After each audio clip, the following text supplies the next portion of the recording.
এক যে ছিল রাজা হবুচন্দ্র তাহার নাম, ভারতের অধীশ্বর দিল্লিতে তার ধাম।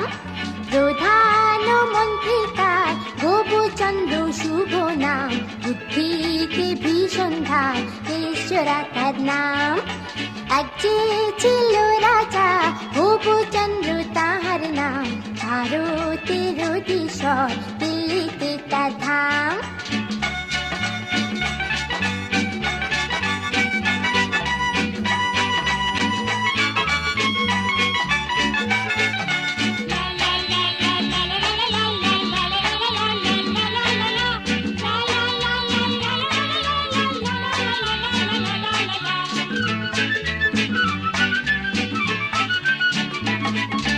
একদিন ডেকে বললেন রাজা, মন্ত্রী মশাই শুনুন, এই দেশটা ভীষণ